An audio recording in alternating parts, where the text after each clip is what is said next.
নদী, গ্রেনেড। সেলিনা হোসেন। পর্ব ৮। সমস্ত বাড়ি এক অসীম শূন্যতায় খা খা করছে। পূব দিকের আমড়া গাছটা ভীষণ চুপ। হাঁস দুটো পালকে মুখ গুজে বসে আছে।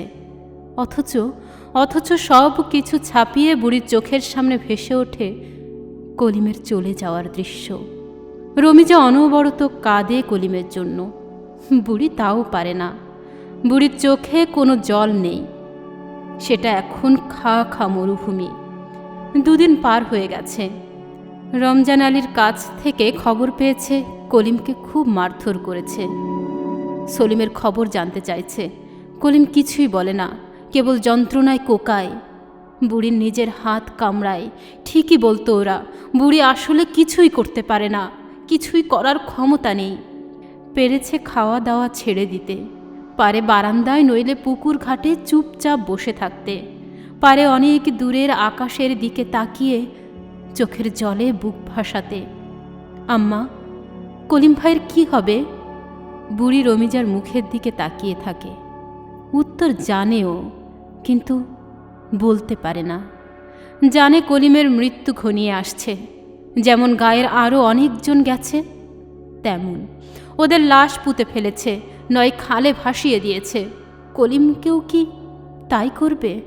বুড়ি ছটফটিয়ে ওঠে। আম্মা, আপনি কথা বলেন না কেন? বুড়ির ঠোঁট কাঁপে, কথা বেরোয় না। রমিজা ফুপিয়ে ওঠে। ফুলি এসে খবর দেয়, রমিজা বউ, তাড়াতাড়ি পালাও, মিলিটারি আসছে। রমিজা পালিয়ে যায়। কোথাও আর কেউ নেই, শুধু বাঘা লম্বা হয়ে শুয়ে আছে। তখনই পুরো বাড়িটার ভৌতিক নিস্তব্ধতা কাঁপিয়ে বুটের শব্দে গা ভাসিয়ে ওরা 7 জন খাকি পোশাক পরা মানুষ বুড়ির সামনে এসে দাঁড়ায়। কলিমকে বেঁধে নিয়ে এসেছে। ওর হাত দুটো পিছ মোড়া করে বাঁধা। ওর দিকে তাকিয়ে চোখ ফিরিয়ে নেয় বুড়ি। ও একদম অন্যরকম হয়ে গেছে। ওর দিকে বেশিক্ষণ তাকিয়ে থাকা যায় না। অমানসিক অত্যাচারে ও এখন ভিন্ন আদল। মহামারী কবলিত হলদি গা হয়ে কলিম এখন বুড়ির চেতনায় দ্বার প্রান্তে দাঁড়িয়ে। তার জন্যে কোনো শোক নেই, দুঃখ নেই, বেদনা নেই। তাতে সাক্ষী করে জন্ম হয় আগুনের। সে বলে দিতে পারে প্রতিশোধের অবদমিত স্পৃহা। কলিম, তোর ঘাড়টা ঝুলে পড়েছে কেন? তুই একবার আমার দিকে চোখ তুলে তাকা। সাহসী বারুদ জ্বলা দৃষ্টি ছড়িয়ে দে হলদি গায়ের বুকে। মুছে যাক মহামারী, বন্যা, খরা, দুর্ভিক্ষ। হলদি গায়ের মাটি নতুন পলিতে ভরে উঠুক। বুড়ি প্রাণপণ শক্তিতে নিজেকে শক্ত রাখে। যেমনই ছিল তেমনি বসে থাকে। ও যেন ঠিক এমনি কতগুলো সময়ের সমষ্টির অপেক্ষাই ছিল। জানত বন্দি রাজপুত্রের মতো কলিম আসবে। এই বাড়িটা জনমানব শূন্য পুরী হয়ে যাবে। কদাকার দানবের দল ছিন্ন ভিন্ন করে দিবে সাজানো সংসার। ওদের হিংস্র মুখের দিকে একবার তাকিয়ে দৃষ্টি অন্যদিকে ঘুরিয়ে নেয় বুড়ি। একজন উঠোনে কলিমের পাশে দাঁড়িয়ে থাকে। বাকি 6 জন বুড়ির পাশ কাটিয়ে ঘরে ঢুকে যায়। জিনিসপত্র তছনছ করে। দুরন্ত আক্রোশে ক্রুদ্ধ হয়েছে ওরা। রইসের পিঠে এক ঘা লাগায়। হাবা বোবা ছেলেটার কাছে কোনো উত্তর না পেয়ে এক ধাক্কায় ওকে বারান্দায় ফেলে দেয়। রইস কাঁদতেও ভুলে যায়। মুখ দিয়ে গোঙানির মতো শব্দ বের হয়। ও গুটিসুটি বুড়ির পাশে এসে বসে। পিঠে মুখ ঘষে, সান্ত্বনা চায়। পায়ে যে চোট লেগেছে তা ইশারা করে দেখায়। রইসের হাতটা নিজের মুঠিতে শক্ত করে চেপে ধরে বুড়ি। এতক্ষণও নিজের ভেতরে একটা অবলম্বন খুঁজে পায়। ওরা ঘরের ভেতর তুলকালাম কাণ্ড বাঁধিয়েছে। এ বাড়ির প্রতিটি জিনিসের প্রতি ওদের আক্রোশ। সব কিছু তছনছ করে মজা পায়। কাঁথা বালিশ ছিঁড়ে টুকরো টুকরো করে। কাপড় চেরার ফতফত শব্দ কানে এসে লাগে। ওর মনে হয় এসব জিনিসের ওপর এখন আর কোনো মায়া নেই। ওগুলো ছিঁড়ে পুড়িয়ে ফেললে একটু খারাপও লাগবে না। বুড়ি এক দৃষ্টিতে কলিমের দিকে তাকাতে পারে না। ওর সারা শরীরে কালশিটে দাগ। চোখের ওপরটা ফুলে গেছে বলে ভালো করে তাকাতে পারছে না। তবুও পাংশু বিবর্ণ দৃষ্টিতে বুড়িকেই দেখছে। ওর ঠোঁট নড়ছে, ও হয়তো কিছু বলতে চাচ্ছে। বুড়ি ভেবে কুলিয়ে উঠতে পারছে না যে ঠিক এ মুহূর্তে কলিম কি বলতে পারে। ওর মনে এখন কিসের দাপাদাপি। বুড়ির মনে হয় কলিমের জন্মের 6 মাস পর ওর মা মারা গিয়েছিল। সে মায়ের কথা কলিমের মনে নেই। বুড়ি কে? বুড়ি শুধু ওকে মমতা দিয়েছে, কিছু ভালোবাসা, 2টো মিষ্টি কথা শুনিয়েছে। এর বেশি কিছু বুড়ি ওর জন্য করেনি। ওইটুকু সম্বল করেই এখন ওর কাছে গিয়ে দাঁড়াতে চায়, শুনতে চায় কলিম কি বলবে। ওর কাছে যাবার জন্য সিঁড়ি দিয়ে নামে। 2 পা এগুতেই রাইফেলধারী তেড়ে আসে। যেখানে বসেছিল সেখানে বসে থাকতে হাত দিয়ে নির্দেশ দেয়। ওর সেই ক্রুদ্ধ ভয়াবহ মুখের দিকে চেয়ে বুড়ির চোখের সামনে হলদি গা দুলে ওঠে। সমস্ত কিছু অন্ধকার হয়ে যায়, ফিরে আসে। অথচ ওর এখন ভীষণ ইচ্ছে করছে কলিমকে একবার ছুঁয়ে দেখতে। ওর রক্তের কিসের মাতামাতি একবার কান পেতে শুনতে চায়। মৃত্যুর ছায়া ভাসে যুবক কলিমের সমস্ত অবয়বে। বুড়ি আর তাকাতে পারে না, দৃষ্টি ঘুরিয়ে নেয়। সৈনিকের হেলমের উপর দিয়ে দিগন্তে সে দৃষ্টি আছড়ে পড়ে। রইস ভীষণ অবাক হয়ে তাকিয়ে আছে। বাঁশবনের মাথায় মৃদু বাতাস। বুড়ির অবয়বহীন কঠিন মন শিমুল বীজের মতো ফেটে যেতে চায়। যমদূতের মতো বুড়ির সামনে এসে দাঁড়িয়েছে ওরা 6 জন। ঘরের ভেতরে কিছু না পেয়ে ক্ষিপ্ত, এতক্ষণ অকারণ শক্তি ক্ষয় করেছে। গলা ফাটিয়ে চিৎকার করছে ওদের একজন, জানতে চাইছে সলিম গোলা বারুদ কোথায় রেখেছে।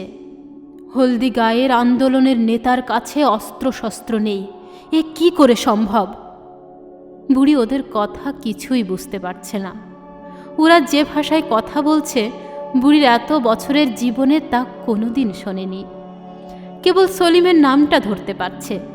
ওরা বুড়িকে আকারে ইঙ্গিতে বোঝাতে চেষ্টা করছে, বারবার, অনেকবার।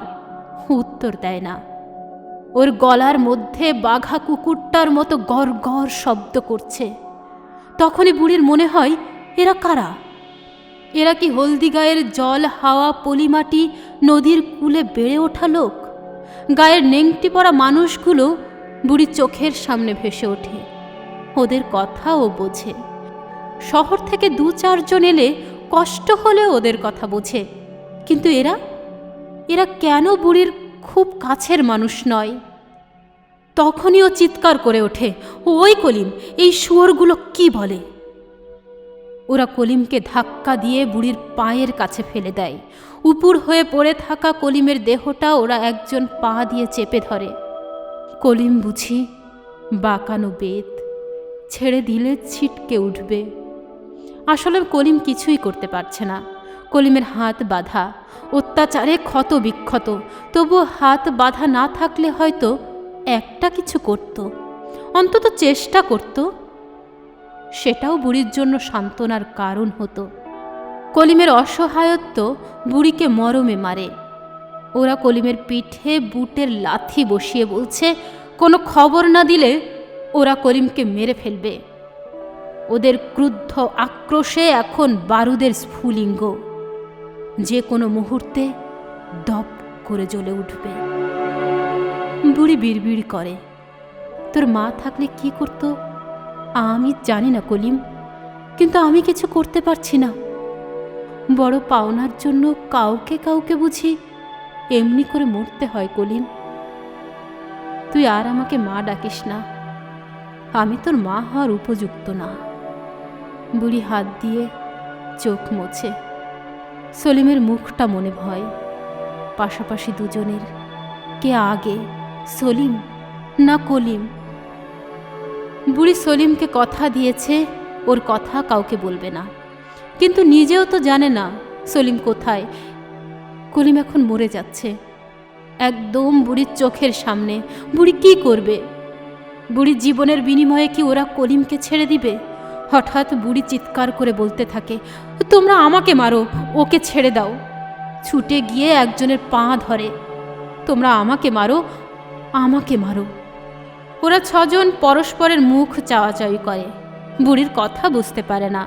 ফাঁক পেয়ে কলিম ছিটকে ওঠে, মা! সঙ্গে সঙ্গে ওরা কলিমকে বুটের লাথি দেয়। কলিমের আত্মচিৎকারে বুড়ি চুপ করে যায়, আবার সিঁড়ির ওপর ফিরে আসে। আজ ওরা ছয়জন আজরাইলের মতো।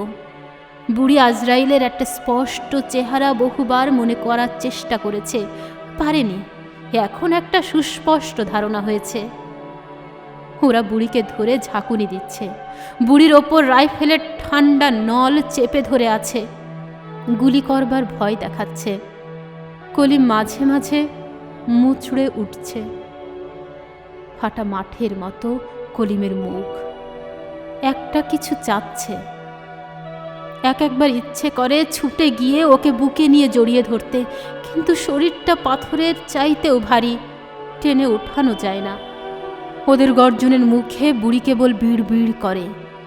আমার কিছু করার নেই। কেউ কেউ এমনি করেই মরে যায়, কাউকে কাউকে মরতে হয়। বুড়ি আর কিছু করতে পারছে না। কণ্ঠে কোনো শব্দ নেই, এমনকি কোরআনের আয়াতও না। যে আয়াত স্মরণ করে বুকে বল ফিরে আসে, তা কেন একটাও স্মরণে আসছে না।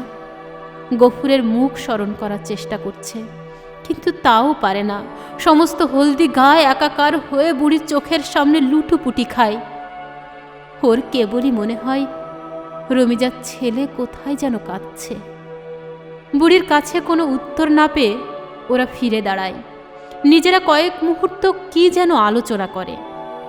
সদম্ভ পদক্ষেপ ভীষণ কিছু ঘোষণা করে। হ্যাচকা টানে কলিমকে দাঁড় করিয়ে দেয়। উঠোনের মাঝখানে নিয়ে গুলি করে। মুখ থুবড়ে পড়ে যাওয়া কলিমের দেহটা এক লাথি দিয়ে ওপাশে গুড়িয়ে দেয়, আবার এক লাথি দিয়ে এপাশে। তারপর হাসিতে শীষে গানে আনন্দ প্রকাশ করতে করতে ওরা চলে যায়।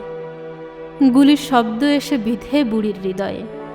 গুলির শব্দটা ঠিক সেই মুহূর্তে কলিমের মা ডাকের মতো, ক্ষীণ, তীক্ষ্ণ, তীব্র, এফোড় ওফোড় করে বেরিয়ে যায়। বুড়ির মুখ দিয়ে কোনো আর্তনাদের ধ্বনি বের হয় না, কেবল কুকুরটা ভীষণ শব্দে ঘেউ ঘেউ করছে, ইতস্তত ছুটোছুটি করছে, মাটি আঁচড়াচ্ছে, দাঁড়িয়ে লম্বা নিঃশ্বাস নিচ্ছে। বুড়ির সামনে দাঁড়িয়ে কিছু বলতে চাইছে। সারা বাড়িতে আর কোথাও কোনো শব্দ নেই। রইস মাকে ধরে ঝাঁকুনি দেয়, হাত ধরে টানাটানি করে। বুড়ি দেখে কলিমের দেহ থেকে রক্তের স্রোত নেমেছে, গুচ্ছ গুচ্ছ শিমুল ফুলের মতো লাল। ওই শিমুল থেকে বীজ হবে, বীজ হয়ে ফাটবে, বাতাসে উড়ে বেড়াবে সাদা ধবধবে উজ্জ্বল তুলো। বুড়ির মনে হয় সমগ্র হলদি গাটা গুচ্ছ গুচ্ছ শিমুল হয়ে গেছে। ওই শিমুলের সাঁকো পেরিয়েই হলদি গা এক মুঠো উজ্জ্বল তুলো হয়ে যাবে। আচমকা বুড়ির মনে হয় সলিমরা এ কথাই তো বলতো। হলদি গায়ের লোকগুলোর মুখে এ স্বপ্নই তো ভাসত। হ্যাঁ, স্পষ্ট মনে পড়েছে যে শব্দটা ওরা সারাদিন বলা বলি করত, তা ছিল স্বাধীনতা। শিমুলের মতো লাল রক্ত পেরিয়ে সে স্বাধীনতা তুলোর মতো ধবধবে উজ্জ্বল হয়ে ওঠে। বুড়ি লক্ষ্য করে রইস কখন যেন কলিমের পাশে গিয়ে বসেছে। খুব আস্তে আস্তে কলিমের গায়ে মাথায় হাত বুলাচ্ছে। ও কিছু বুঝতে পারছে না। নিজের হাতে রক্তের দলা নেড়েচেড়ে দেখে, গন্ধ শুকে। তারপর এক দৌড়ে বুড়ির কাছে ছুটে আসে। অবাক বিস্ময়ে দুর্বোধ্য শব্দে ও চিৎকারে বুড়িকে টানাটানি করে। চোখের সামনে সব কিছু কেমন আবছা, অস্পষ্ট হয়ে যায়। রইসকে জড়িয়ে ধরে বুড়ি ডুকরে কেঁদে ওঠে। কলিমের তাজা রক্তের গন্ধ বুড়ির চেতনায়। একসময় কান্না থেমে যায়। রইসকে ধরে প্রবল ঝাঁকুনি দেয়। তুই কেন চুপ করে থাকিস রইস? তুই কেন কিছু করতে পারিস না? তুই ফেটে পড় রইস, আমিও তোর সঙ্গে থাকব। আমরা দুজনে মিলে হলদি গায়ের জন্য একটা কিছু করব। তোর কানটা যদি বোমা হয়ে ফেটে যায়, জিভটা যদি বুলেটের মতো ছোটে, ও রইস তুই আমার গলা চেপে ধর, তুই আমাকে মেরে ফেল। বুড়ি গলা ফাটিয়ে কাঁদে, চিৎকারে বুকের ভেতর 7 পরত দেয়াল ভেঙে গুড়িয়ে যায়। আশেপাশের ঘরের লোকজন এসে ভিড় করে কলিমের পাশে। রমিজা কত দূরে পালিয়েছে কে জানে, এখনও ফেরেনি। রমজান আলী এবং আরও কারা যেন কলিমকে বারান্দার ওপর উঠিয়ে নিয়ে আসে, কবর দেওয়ার কথা বলা বলি করে। বাকি সবাই বিমূঢ়। বুড়ি কোনো কিছু শুনতে পায় না, কোনো কিছু দেখতে পায় না। দেখে কলিমের রক্ত হলদি গা শুষে নিচ্ছে, মাটি ভেদ করে সে রক্ত নিচে চলে যাচ্ছে। উপরের অংশ জমাট বেঁধে কালো হয়ে আছে। ও বিড়বিড় করে, হলদি গাল রক্ত খাচ্ছে। বুড়ি শূন্য দৃষ্টিতে তাকায়। কলিমকে সুপরি বাগানে কবর দিন রমজান ভাই, সে আমি ঠিক করব, আপনি কিছু ভাববেন না। রমজান আলী চোখ মুছতে মুছতে নেমে যায়। ছেলেমেয়েরা ভিড় করে রক্ত দেখছে, কেউ কেউ হাত দিয়ে নাড়ছে। বুড়ি শূন্য দৃষ্টি আবার সে রক্তের ওপর গিয়ে আছড়ে পড়ে। মনে হয় কলিমের রক্ত হলদি গায়ের মাটিতে নতুন পলিমাটি। আপন শক্তিতে উর্বরা হবার জন্যে হলদি গা সে রক্ত ধারণ করছে। ওর মাথা পাক দিয়ে ওঠে, বাঁশের খুঁটিতে হেলান দেয়। তখনই শুনতে পায় বুক ফাটার চিৎকার করতে করতে রমিজা ঘরে ফিরছে। দিন গড়ায়, বদলে যায় বুড়ির আপন ভুবন। যেন একটু ভুতুড়ে বাড়ির মধ্যে ওরা কটা প্রাণী চুপচাপ বসে থাকে। রাত্রি হলে কারোর মধ্যে কোনো প্রাণ থাকে না। মাঝে মাঝে রমিজার ছেলে যখন জোরে কেঁদে ওঠে, তখন ওরা বুঝি নিজেদের অস্তিত্ব টের পায়। তাও কি কাঁদবার জো আছে? ছেলে কাঁদলে রমিজা যেখানে থাকুক ছুটে আসবে, সঙ্গে সঙ্গে ছেলেকে থামিয়ে ফেলবে। বুড়ির মাঝে মাঝে ইচ্ছে করে ছেলেটা চেঁচাক, জোরে জোরে কেঁদে এই গাটা মাটিয়ে তুলুক। ওই দৈত্যগুলো ভাবুক যে এ গায়ের লোকগুলো সব মরে যায়নি। বুড়ির ভাবনা রমিজা ধরতে পারে না, ধরার ক্ষমতাও নেই। তাই বুড়ির সঙ্গে ও রাগ করে। ওর ধারণা বুড়ি ছেলেটাকে ইচ্ছে করে কাঁদায়, কাঁদিয়ে মজা পায়। তাই বুড়ির কাছে দিয়ে রমিজার স্বস্তি নেই। বুড়ি আপত্তি করে কখনো কখনো, ওকে একটু কাঁদতে দে না রমিজা, ওর দম আটকে কি তুই ওকে মেরে ফেলবি? কি যে বলেন আম্মা, কাঁদলেই তো দৈত্যগুলো ছুটতে ছুটতে আসবে, তারপর সবাইকে গুলি করবে। করলেই হলো আর কি। কথাটা বলেই থমকে যায় বুড়ি, থমকে যায় রমিজাও। পুকুরের পশ্চিম পাশে কলিমকে কবর দেয়া হয়েছে। সুপরির ছায়ায় নিরিবিলি শুয়ে আছে। সবুজ ঘাসে ভরে গেছে সে কবর। রমিজা পাতাবাহারের গাছ লাগিয়েছিল, সেটাও বেশ বড় হয়েছে। হলদি গা কলিমের জন্য কি সুন্দর সবুজ শান্তির ঘর বানিয়ে দিয়েছে। বুড়ির বুক কেমন করে, বড় করে শ্বাস নেয়। ওই কবরের কাছে গিয়ে বসলে হলদিগার জন্য মমতা বাড়ে। কলিম যুদ্ধ করেনি, কিন্তু হলদিগার জন্য প্রাণ দিয়েছে। বুড়ি এখন রইসকে নিয়ে বাগানে সুপুরি খুঁজতে যায় না, কলিমের কাছে যায়। কিছু দোয়া দরুদ পড়ে, চোখের পানি আঁচলে মুছতে মুছতে ফিরে আসে। উঠোনের দিকে চোখ পড়ে। মাটি খুঁড়লে হয়তো উঠোনে রক্তের দাগও বেরিয়ে যেতে পারে। তবুও বুড়ি আস্তে আস্তে বলে, গুলি করা কি অত সহজ? সবই সহজ। রমিজা কথা খুঁজে পায়। এখন সবই সহজ। ছোট ভাইকে মেরে ফেলল। শামুর মার কথা একবার চিন্তা করেন আম্মা, কি যে দিনকাল হলো। রমিজা চাল বাছায় মনোযোগ দেয়। শামুর মার কথা ও সহ্য করতে পারে না। বুড়ির বুকটাও মোচড় দিয়ে ওঠে। বেচারি, কলিমকে যেদিন মারল ওই দিন পাট খেতে এক বুক পানির মধ্যে লুকিয়েছিল ওরা সবাই। একটু দূরের রাস্তা দিয়েই একদল সৈন্য যাচ্ছিল। কোলের ছেলেটা কেঁদে উঠতেই শামুর মা ওকে পানির তলে চেপে ধরে। কোনো কিছু ভাববার সময় ছিল না তখন। মিলিটারি চলে গেলে ওরা সবাই উঠে এলো। শামুর মার বুকে তখন ছেলে মরে ঠান্ডা হয়ে গেছে। বাড়ি ফেরার অর্ধেক পথ এলে শামুর মা টের পায়। ভয়ে এত তটস্থ ছিল যে বুঝতেই পারিনি। কোল বদল করার সময় টের পায় সে, ছেলেটা নড়ছে না। ভয়ে মা চিৎকার করেও কাঁদতে পারিনি। অসাড় হয়ে গিয়েছিল অনুভূতি। বোবার মতো ফ্যাল ফ্যাল করে চেয়েছিল। এখন ওর মাথার ঠিক নেই, দিন রাত বলে ছেলেটাকে আমি নিজের হাতে মেরে ফেললাম। আল্লাহ রে, আমার কি হলো? বুড়ি শামুর মার সামনে বেশিক্ষণ থাকতে পারে না, সইতে পারে না টলটলে জল ভরা বোবা চাহুনি। রমিজার মতো বুড়িও বিড় বিড় করে, কি যে দিনকাল হলো। এমনি আরও কত ঘটনা আছে, রোজই কিছু না কিছু ঘটে। কোনটা ছেড়ে কোনটা মনে রাখবে। রমিজার চাল বাছা শেষ হয়েছে, ভাত চড়াবে। ও চালের টুকরি নিয়ে পুকুর ঘাটের দিকে হাঁটতে থাকে। যেতে যেতে বলে, দেখবেন আম্মা, ও যেন কাঁদে না। কান্না শুনলে আমার বুক ধড়ফড় করে। ছেলেকে নিয়ে রমিজার বড় ভয়। ও সারাক্ষণ ছেলেটাকে বুকে আঁকড়ে বেড়ায়। সলিম চলে যাওয়ার পর থেকে একদম দুর্বল হয়ে গেছে। কারোর সঙ্গে জোর করে কথাও বলতে পারে না। যেন সলিম চলে যাবার পর দায় দায়িত্ব সব ওর। কলিমের মৃত্যু ওকে আরও অপরাধী করেছে। ও না গেলে ছোট ভাই বোধহয় মরতো না। না আম্মা, কি জানি মা, সবই আল্লাহর ইচ্ছা। বুড়ি উদাসীন হয়ে যায়। বলতে পারে না যে সলিম না গেলে ওরা সলিমকেই মারত, অথবা দুজনকেই মেরে ফেলত। তখন কি হতো রমিজার? কলিম গেছে, কলিমের কোনো পিছু টান নেই, কিন্তু সলিম গেলে রমিজার বৈধব্য বুড়ির বাকি জীবনটুকুতে কাটা হয়ে থাকত। তার চেয়ে যা হয়েছে ভালোই হয়েছে, সলিম যেন ঠিকঠাক ফিরে আসে এই দোয়াই করে। এর মধ্যেই বুড়ি কলিমের মৃত্যুর সান্ত্বনা খোঁজে, কিন্তু রমিজার কোনো সান্ত্বনা পায় না। ওর বিবেক ওকে কাঁদায়। রমিজা প্রায় কাঁদে। পুকুর ঘাটে বসে, বিছানায় শুয়ে, ভাত রাঁধতে বসে সব সময় কাঁদে। বুড়ির মনে হয় শুধু কলিম নয়, সলিমের জন্যও কাঁদেও।